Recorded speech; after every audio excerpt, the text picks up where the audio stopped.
All right, on this episode of the LPDS, we're taking more questions from the road. As you can see, we're on the road again, doing things a little differently, trying to keep things spicy.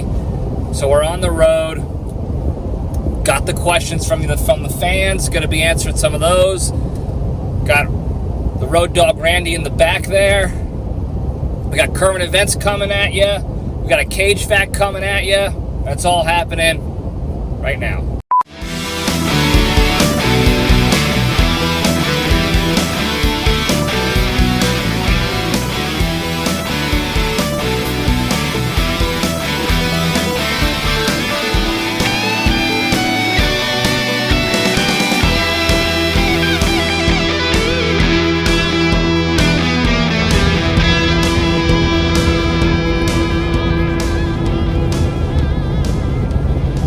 All right, jabronis, we're back. Hope everybody had a good week.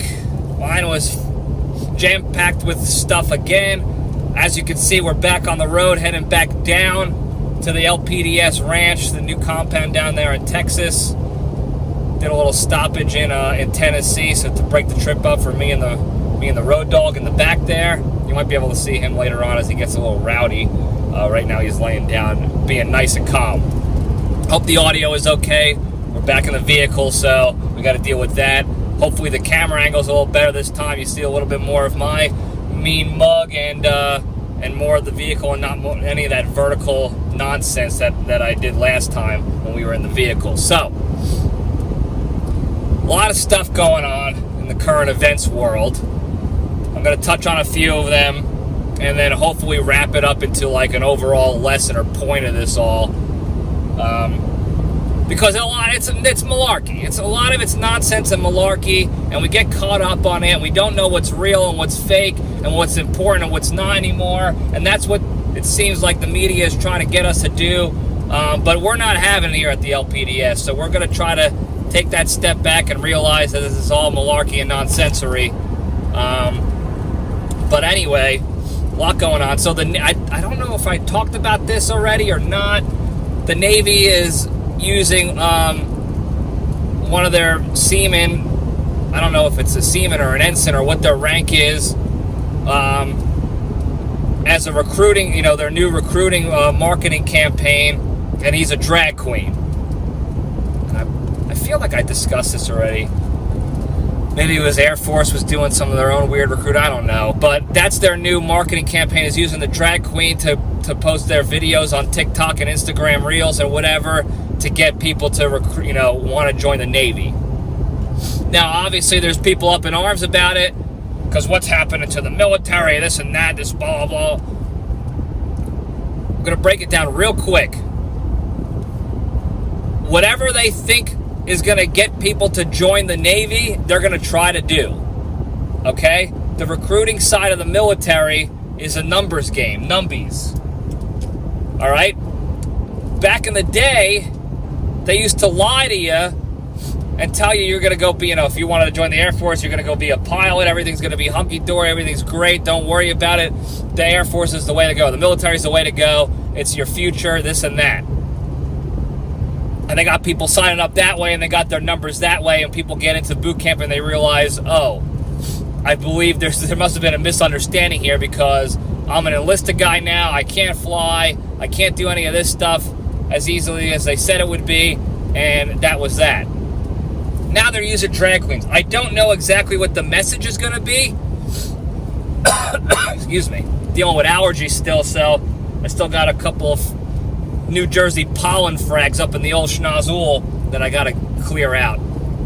But anyway, I don't know exactly what their message is. Maybe it's like, oh, you can feel more comfortable, we're more open and progressive and inclusive here in the Navy, so you want to join the Navy.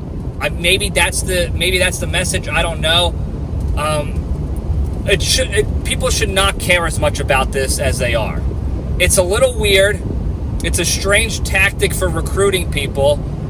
I don't think other drag queens are going to be like, oh, I'll feel accepted here, I'll go join the Navy. I think they have better things to do with themselves, their lives, than go, sit on a ship or a submarine with a bunch of other dudes for 6 months at a time. I know that's not all they do in the Navy. I love the Navy. I'm just giving them crap a little bit, but I don't see how it's going to recruit a lot of people. If they're looking for people that are like drag queens and want to feel included, whether it's LGBTQ, alphabet soup, or the trans community, whatever it is, maybe that's what they're trying to bring in. Fine, whatever you want to do to get your numbies up, got it. That's just marketing. You try to you trial and error until you get the result you're looking for. The only thing I question, and this is I question in all aspects of the military all the time, is we have to remember what the point of the military is. Okay? At the end of the day, whether you like it or not, the point of the military is to be a ready fighting force to be able to go out and defend our country and our freedoms against enemies in battle. Okay? We haven't really done that much over the past 20, 30 years. They market it as we're going to fight for our freedom, but it's really not. So I hate to say it. But we have to have battle-ready, combat-ready individuals join the military, for the most part. Now, there's jobs where you don't deploy much. You sit behind a computer. I only deployed like 1.5 times when in my active duty time in 12 years. So there's not you don't need to always be on the front lines getting shot at. So I get there is a spectrum of people that you can allow in the military because of that.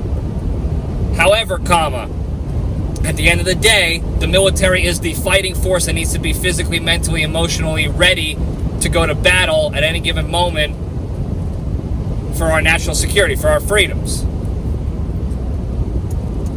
My question here is this marketing ploy going to bring that kind of clientele in?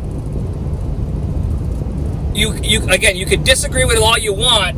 The same goes for sports teams. The same goes for any sort of theater, auditioning for a movie.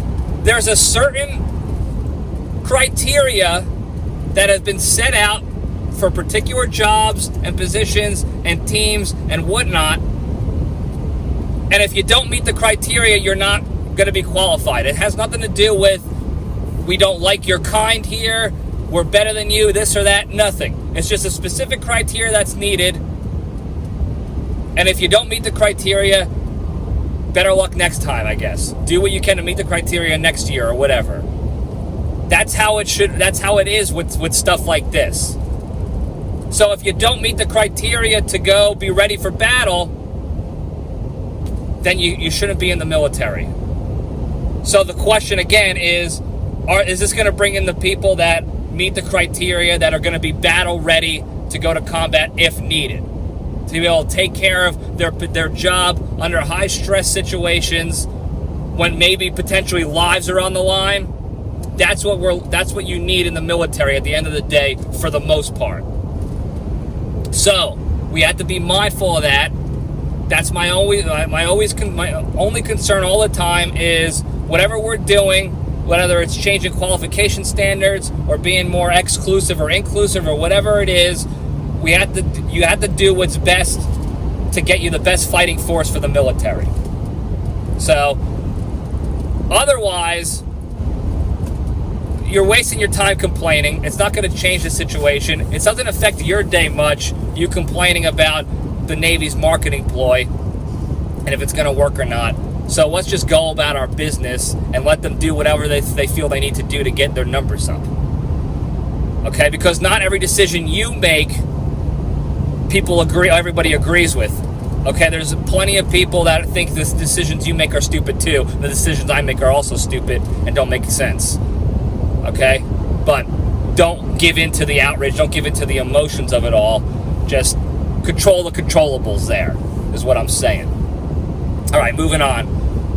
A lot of stuff in the political world.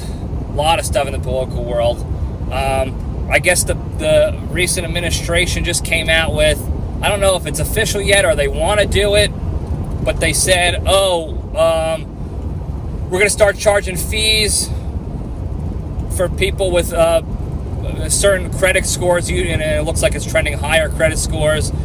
starting fees to get mortgages for houses, and we're going to make it a little bit easier for people with worse credit scores, lower income, to be able to purchase houses and own homes.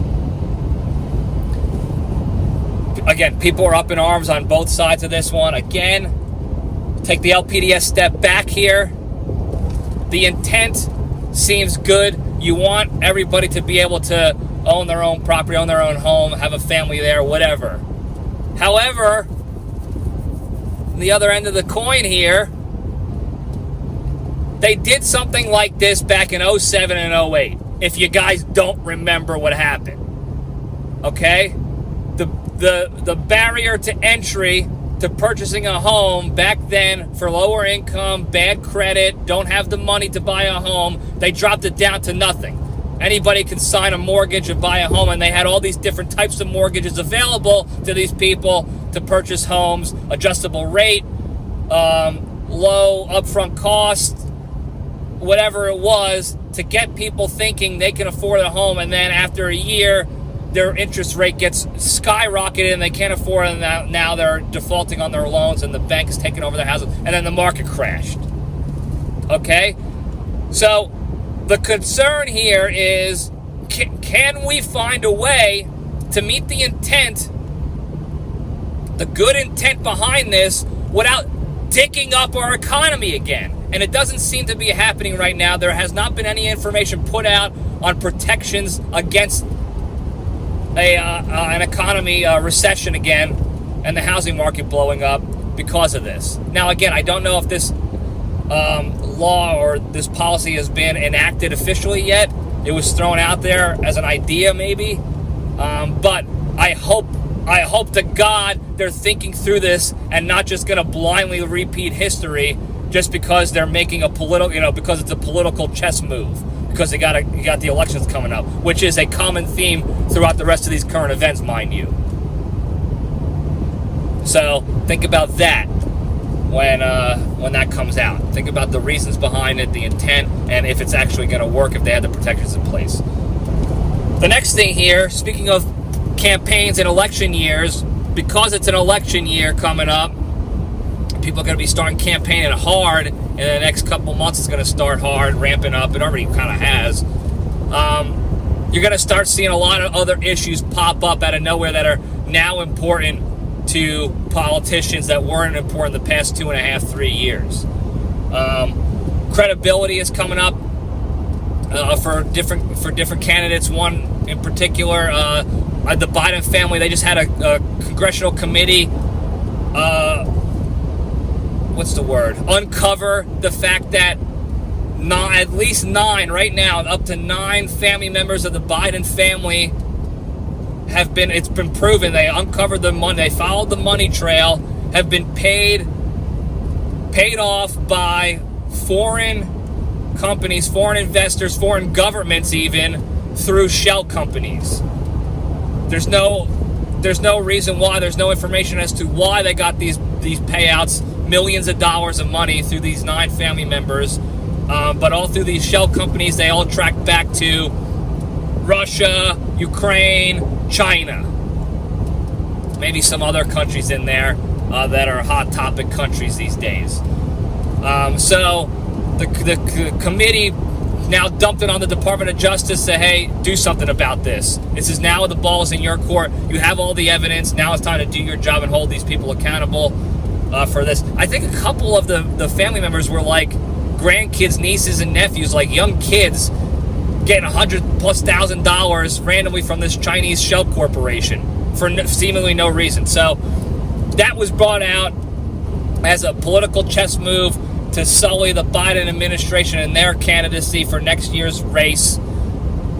On the other side of the coin, you have the orange man himself, Donald Trump, gotten charged, convicted with libel for a sexual assault case, and then they had him on CNN trying to get some sound bites out of him saying stupid stuff so that they can use that against him. He is in legal trouble. That's real trouble that he needs to account for. And I think he's getting fined $1 million. He has to pay $5 million or something like that for the situation. It's not good. I'm not condoning it. But again, all this stuff is coming out at the same time, probably for a reason if you want to put the tinfoil hats on. All right, moving on. What else we got? As I'm sure you've seen this in the media, when you're going to see, this is a real lesson. This is the tying it all together. This is what you're going to see the next year, okay? You're going to see issues that are wrapped around gun control and gun violence ramping up the next year. We've already seen it, Texas, some other places recently, another school shooting. That's going to get ramped up. That's going to be pushed harder in the media now than it has been in the past 2.5 years, because gun control is a hot topic every 4 years. You got border issues popping up already. Now you see it on Fox News is the only one doing it now, because they're super far one way, and they're covering the border crisis because Title 42 or whatever is Title 44. I don't forgot whatever title it is. The COVID thing that was restricting people or whatever it was is going away. So people are flooding the southern border to get in before it's too late, before they get their rights and amenities for being border crossers. So that's a hot topic issue. You're going to see more border issues and more border stories coming up with the election. You're going to see more race-related stories coming up with the election that politicians didn't care about for the past 2.5 years. Now they all of a sudden care about because they want your vote. You're going to see enemy nation stories popping up. There's going to be new adversaries, China, Russia. They're going to ramp up, and now they're going to be further threat. And these politicians are going to start talking about how they're the ones who are going to solve the problem and stop it. And that's why you should vote for them. And then there's going to be economy issues popping up for the same reasons. I can fix the economy, so vote for me. Here's the moral of the story, folks. Okay? It doesn't matter if you got a D next to your team, or an R next to your team, an I, an L, whatever.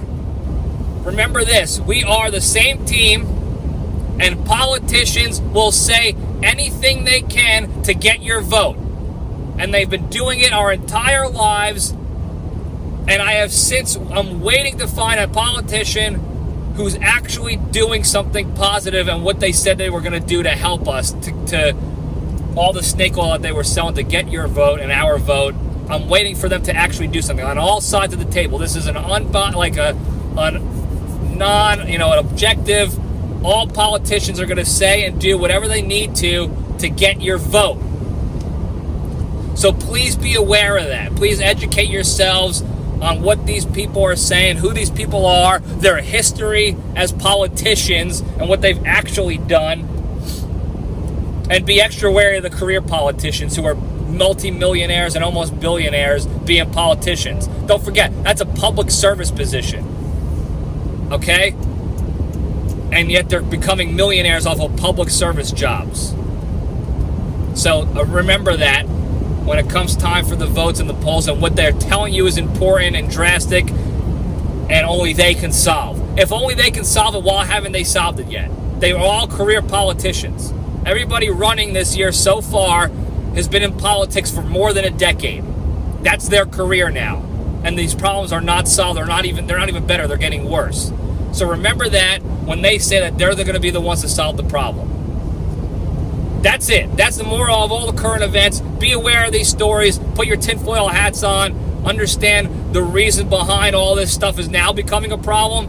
It's really just been ignored for the past 2.5 years until election time. And again, 4 years, we're going to do it again. We said it 4 years ago on this show.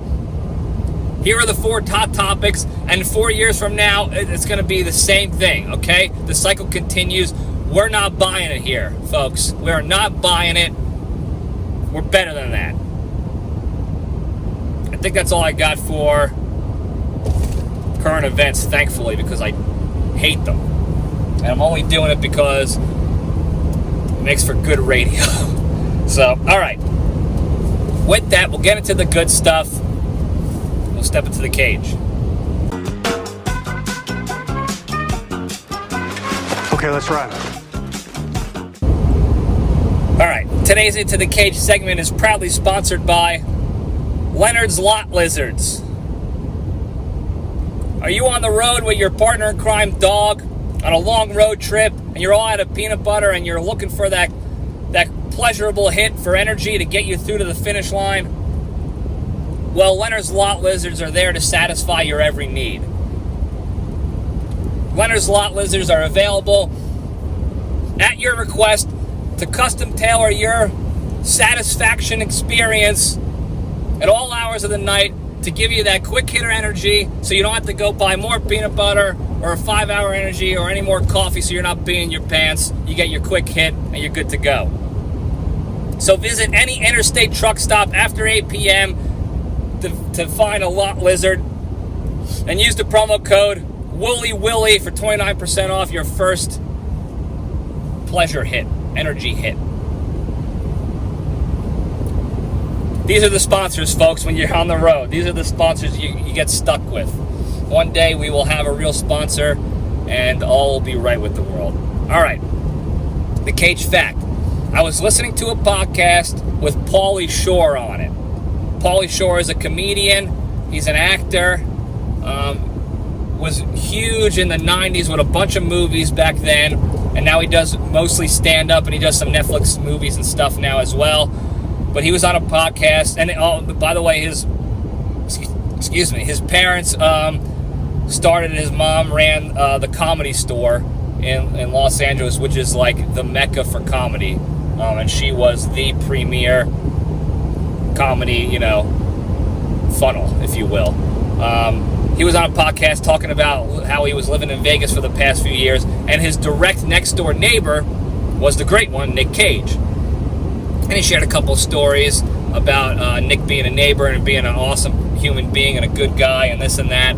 But one of the things he mentioned was that when Nic Cage, when you hang out with him, he politely requests that any pictures you take with him and all the good times you have, you keep that private and you don't post it on the internets for everybody to see, because he likes his privacy. Now, he doesn't make you sign an NDA, like a non-disclosure agreement or anything crazy like that, but he does ask, like, hey, friend to friend, I want to keep my personal life private. It's bad enough the paparazzi are all over me, this and, whatever. So let's share the good times and we'll have these good times to ourselves and enjoy them as friends and family and nobody else. And he asked people to respect his privacy. So I thought that was a cool move to make, to respect his family's privacy, his privacy, and then so that the friendship stays between them. It's more valuable that way, and he knows that he's dealing with real friends and not people that are just hanging out with him for the clout and being part of the entourage for just to be part of Nic Cage's entourage. So I thought that was pretty cool, and that's the Cage Fact. We're moving right along. We're keeping this quick because, again, we're on the road. It's not exactly safe to do this.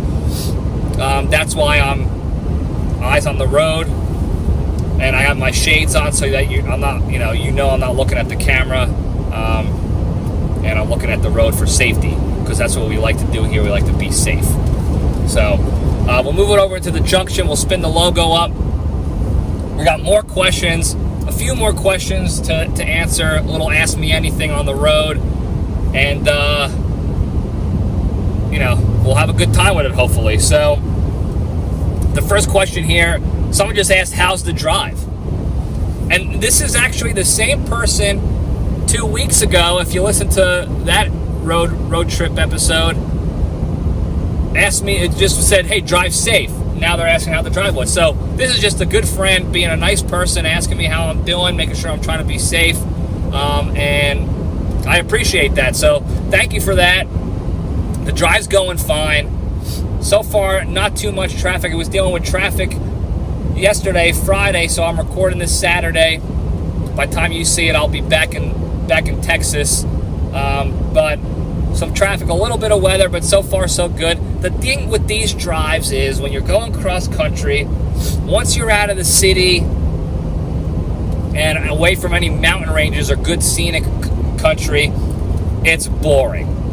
Okay, you can see in the background over here, it's just trees, not cool ones, or it's flat land and nothingness in the great, middle states of America. It's not until I get down south, I'll be towards the water a little bit, New Orleans, Mississippi. You'll see a little bit, more exciting things going on over there. But these drives are generally boring. Okay, it's boring for me. It's boring for Randy back there. It's boring for everybody. So we do what we can to enjoy ourselves and figure out a way to have a good time, knowing that we're driving 12 hours through nothingness. I don't even see houses or life right now. It's just highway and road and trees. So that's what we're dealing with. I just saw a flat tire. A tractor trailer just popped a tire, so everyone's avoiding that now. That's exciting. That's what you got to stay awake for. That's what you need a Leonard's Lot Lizard for. So anyway, thanks for asking. The drive is going pretty well considering what we're doing here. So, all right, the next question here. How would you solve the border problem? Now, I'll keep this question in because it relates to what we just talked about in the current events. And I know this question is popping up because the story's hitting the media. So now people, it's in their brains, it's on their eyeballs, they see it in social media. Now it's all of a sudden a problem again.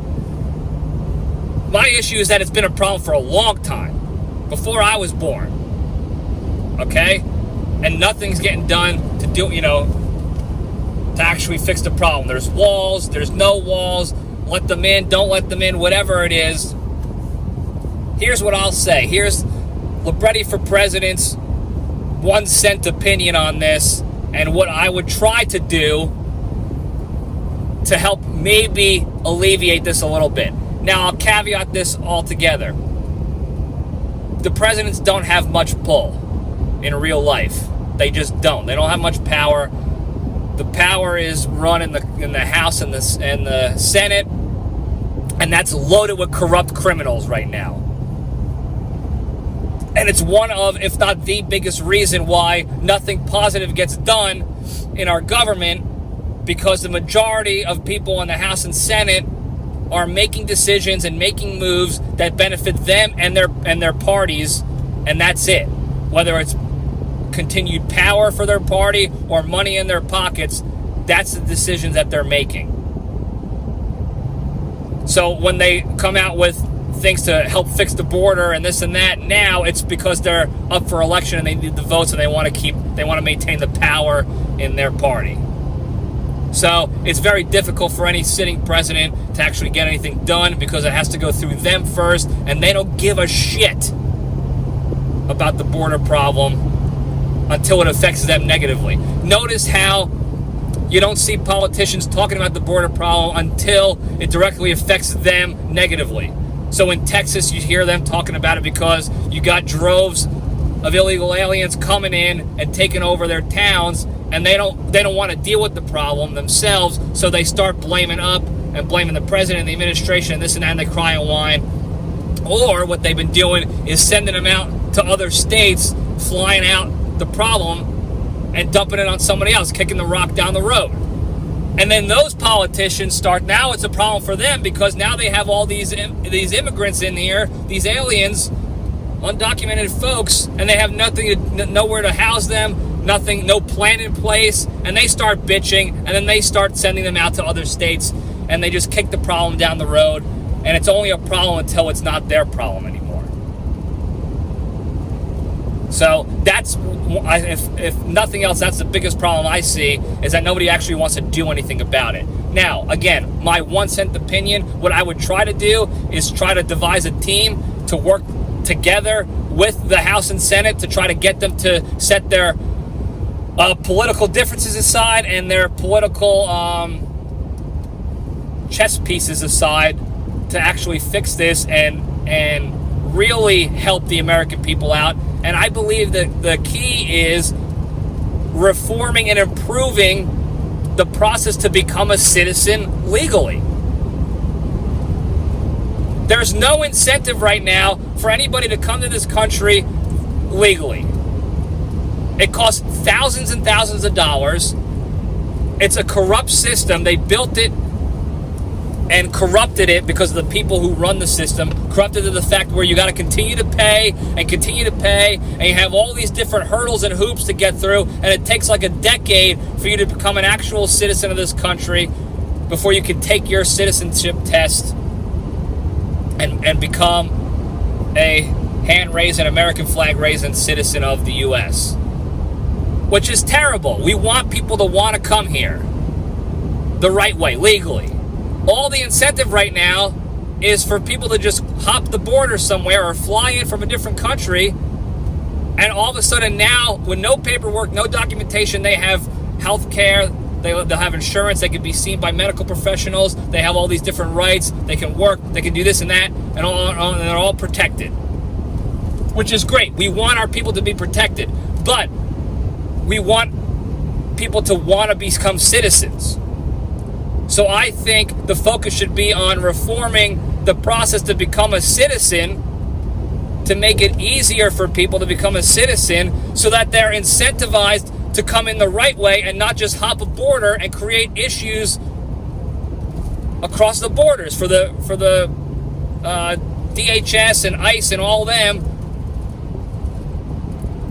Incentivize them to want to come to this country the right way and become a citizen, and I think that will mitigate a lot of the problem. There's still going to be the drug runners and the cartels doing their thing, and they use families a lot of the time to hop the border so that they can mule and coyote or whatever they call it, drugs over the border to work their drug stuff, which is a whole different problem all in and of itself.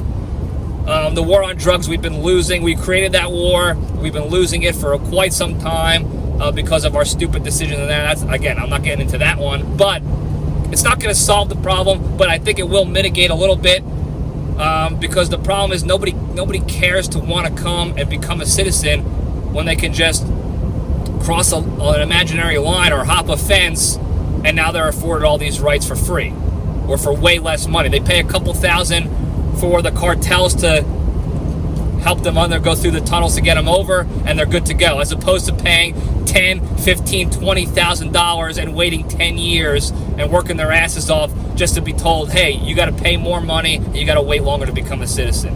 So again, my 1 cent opinion. You can agree, disagree. I would like to get some feedback on that, some healthy adult discourse on that, as opposed to shitting on it or whatever you want to do, because that's what we try to do here. We try to be adults and have good adult discourse on that. But yeah, thanks for the question. It's topical.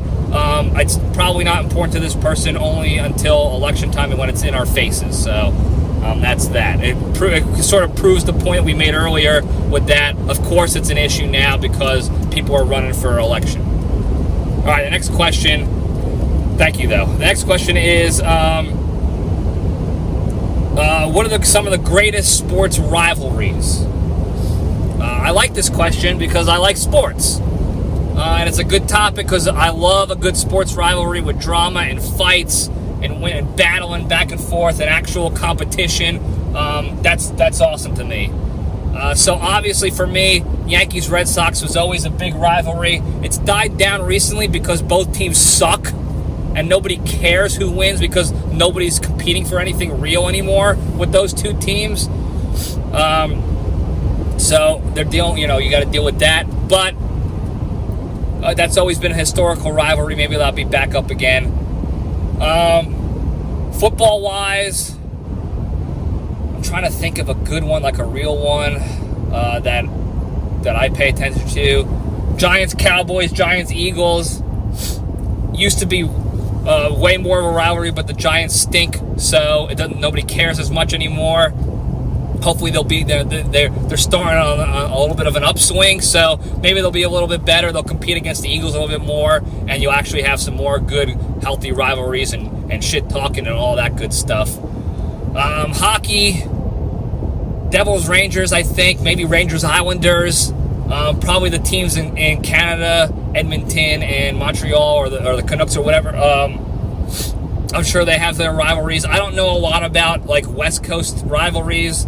For a while back in the day, the Cowboys and the 49ers were a rivalry because they were always fighting each other in the NFC Championship game before the Super Bowl, and whoever really won that game essentially won the Super Bowl back in the 90s. That was a fun one to watch. What else is there? Celtics-Lakers is a big one in the basketball world. I don't pay attention too much to NBA basketball anymore, so I don't know if there's any bigger rivalries. Pretty much anything that any team LeBron's on, the other team hates them, so I guess that's a rivalry. But I apologize, I don't pay attention too much to NBA as much anymore. Duke, North Carolina on the NCAA basketball side, that's always huge. The teams, even when they're bad, they're still better than most other teams in college basketball, so that's a big one. I know I'm missing a ton. There's so many great sports rivalries out there. There's got to be a Philly baseball one, Phillies versus somebody. There's got to be fighting. Damn, I wish I knew. More recently, Houston Astros versus the Yankees. That's because the Yankees are bitching about the cheating, and they cheated. The Astros definitely cheated, but they're also a better team. Top to bottom, better team. So they didn't really need to cheat, honestly, to beat the Yankees. They could have just showed up. Damn, I'm missing. I know I'm missing a lot. So please send me the comments, and then we could talk about them in a future episode. This is a great question. This should be a full episode, actually. I'll probably add that to the list with the sports. If I can devise a baseball team out of sports characters, baseball characters and movies, what will my team be, my fantasy team? That's a whole episode in and of itself. This should be too, because it's a great question. A lot going on for this one, so thank you for that. I know I missed my, one of your rivalries that I'm sure you want to talk about, so hit me up in the comments or the DMs or the hotline, 202-670-1114, and we'll talk about it in a future date. All right. This one here. When are you going to have another Brothers episode with the Creature, the Bone Crusher, Bonji, the Wet Cat, all those guys, bringing them together like we did kind of in Syracuse and in the trenches of war in Virginia Beach and all that good stuff. And then even at the LPDS compound when the Wet Cat and Creature came by, I got to make it happen. I got to convene the team for all of us to be together again. So maybe this summer, if we could get people together with their work schedules and their family lives to find a centralized location to meet. There's supposed to be an Embry-Riddle baseball alumni game in November. There's no date been put out on that. So I'm calling out the Embry-Riddle Athletic Department on that one. I don't know who picks the dates for those, if it's the baseball coaches or the athletic department in general, but we should be planning this now because people have lives and families are coming from across the country, all over the place, down to Daytona Beach to play shitty old man baseball, have a few pops, and shit talk about the good old days. So that would be a great spot to have another Brothers episode, but somebody's got to make that happen, and I feel like if I don't take the reins on it, nobody's going to, so maybe I'll do it. But that'll be a good time. Otherwise, maybe the summer, hopefully, because I love those episodes. They're fun. We shoot the shit a lot. We do a lot of shit talking to each other, share a few laughs. The audio is always garbage because I suck at it, and we have a good time with it, so hopefully soon. All right, this next one, this is actually the final question here. What's your best Corey David story?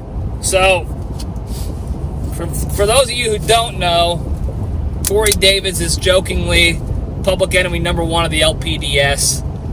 He was on way back in the day, like the first year we started the podcast. He was on the show with the Wet Cat, and we shared a bottle of scotch and a few good stories and laughs there. But I always joke and say he's a public enemy because we always had like a love-hate relationship together. We were roommates in college. We did team laundry together. We did bullpen catching together. And we just had a lot of experiences of us shit-talking each other and calling each other out for stupid, bullcrap stuff. Sorry, I blocked the camera there on the YouTube land. My apologies. So there's a lot of Corey David stories. And I don't want to completely drag the poor bastard in there, but there are reasons why he's public enemy number one. So I'm trying to think of some good ones. There was the one story, it was very funny. We used to have to do morning workouts before class. So like 6 in the morning, 7 in the morning, I forgot exactly what time it was. We would have to show up and do conditioning sprints in the basketball field, or the basketball court, conditioning on the baseball field in the morning, whatever it was, and then we would go shower up and go to class and have our day. And David's had an injury. He had some knee Oscar Schlotter's, I think. I have Oscar Schlotter's too. It's a knee thing. Go look it up. I'll talk about Oscar Schlotter's some other time, but go look it up if you want to know what it is. It's with the knees, and he wasn't conditioning with the team. But he was showing up with the team in the morning, even though he didn't have to do the running and stuff. He was showing up. And one time he posted something on Twitter or Instagram or something. It was a picture of the team running, and Corey Davis made the mistake of doing hashtag or something saying back on the grind. And that's all he wrote. I think that's all he wrote was back on the grind. And it was the picture of guys running and probably me puking in the background or something because I always threw up. And most of the people saw it as, oh, Corey Davis is back on the grind. What I think, and I'm trying to give him the benefit of the doubt here because he is my friend,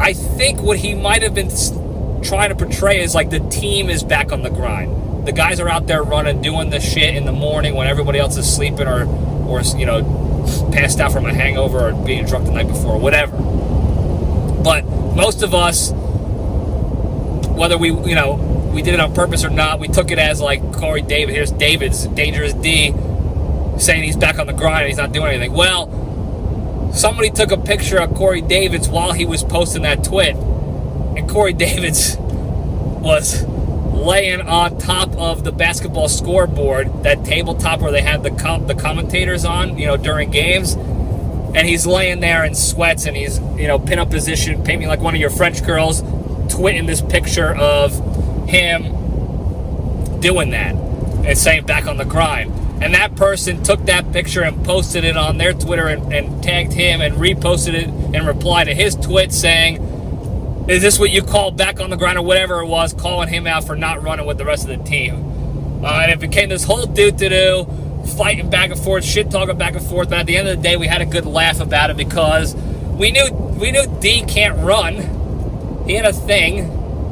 And it was just it ended up being a funny joke of him saying back on the grind, talking about the team, but everyone made it out to be like him talking about it. He's on the grind. It was very funny. And it was, again, it's one of those things where you spin it for the laughs and the joke of that being that's why David's is public enemy number one on the podcast.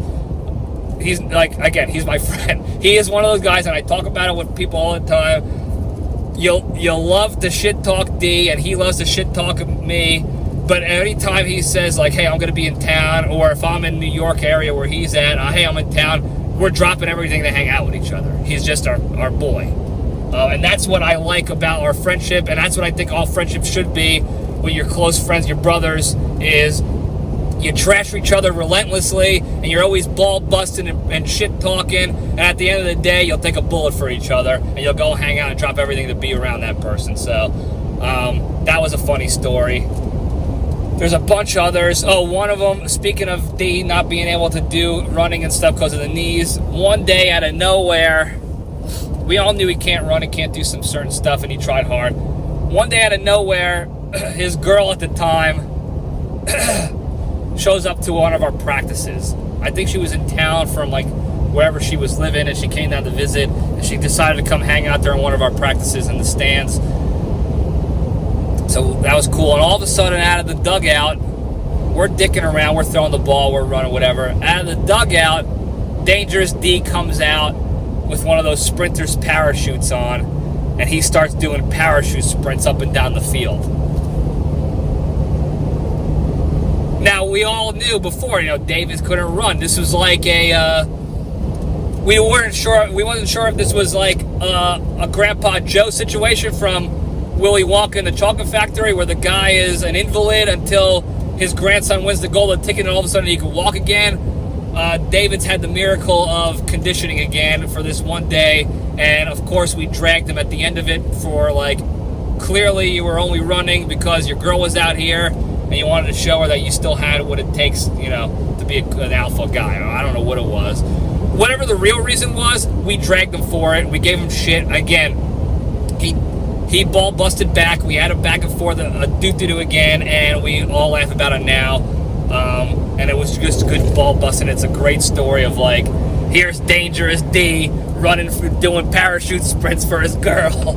And it was really funny. But the last story I'll share about D, because, again, I don't want to drag the poor bastard. He's not here to defend himself. He's not here to share in the laughs right now. Hopefully he listens and he can laugh about it now. But one story I will share, and it's really a good memory that I have, and I hope I think he remembers it too, and I hope he holds it as high in a light that I do.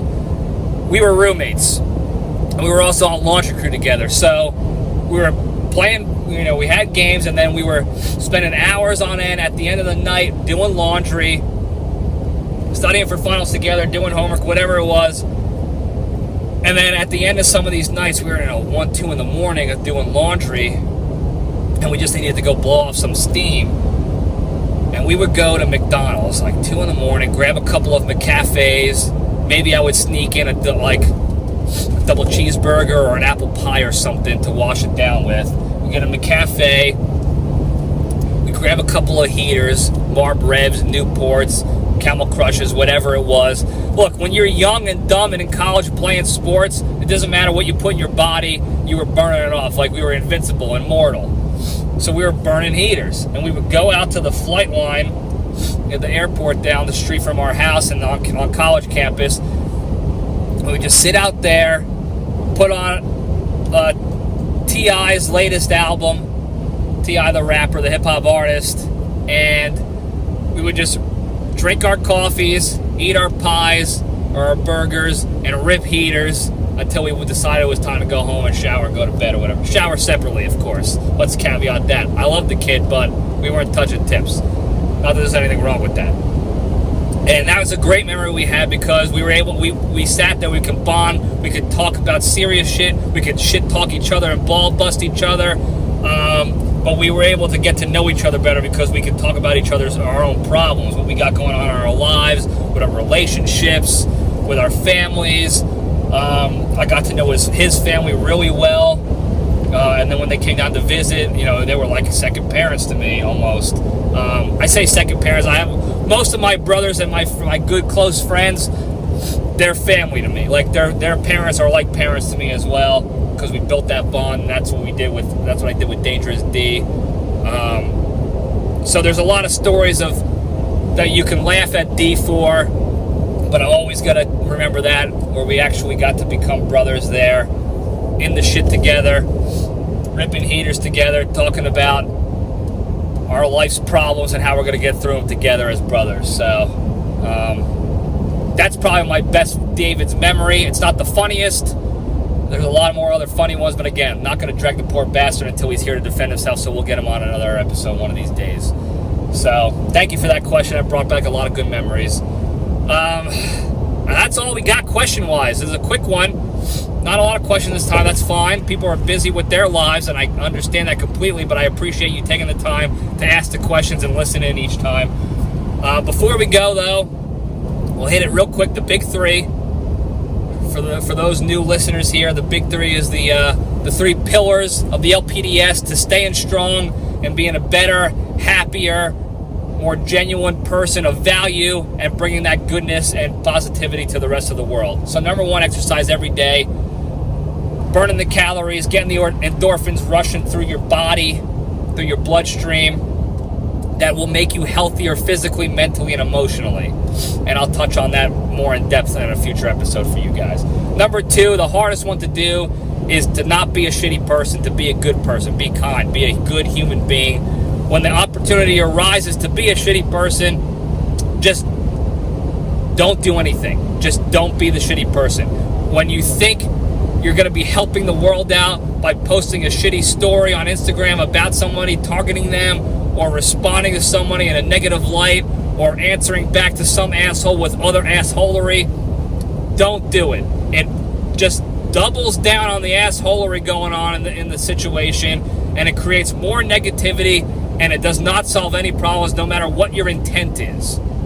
So when the opportunity arises to be shitty, especially on the internet, just take the step back and don't do it. And just by that omission of any action, you are helping the situation out and being a better person for it. And if you can eventually get yourself out of that negative light altogether, out of that environment, your whole mindset is going to shift.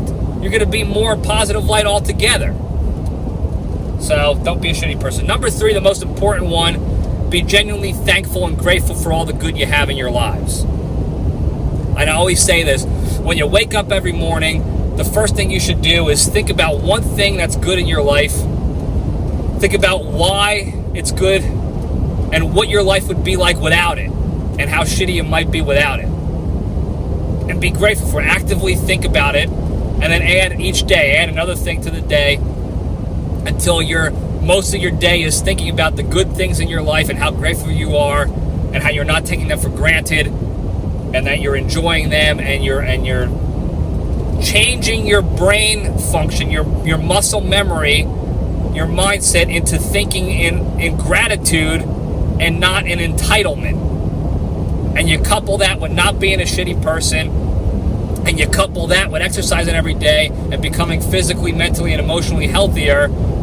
And that's the recipe for success, of being a better, happier, more positive person, bringing value to the world and to yourself and your family and to others. Now that's all I got. Thank you guys for listening. Don't forget to hit the hotline 202-670-1114 with questions, advice, feedback, comments, whatever you want. Call it in and we'll play it on a future episode and we'll talk about it. Like and subscribe.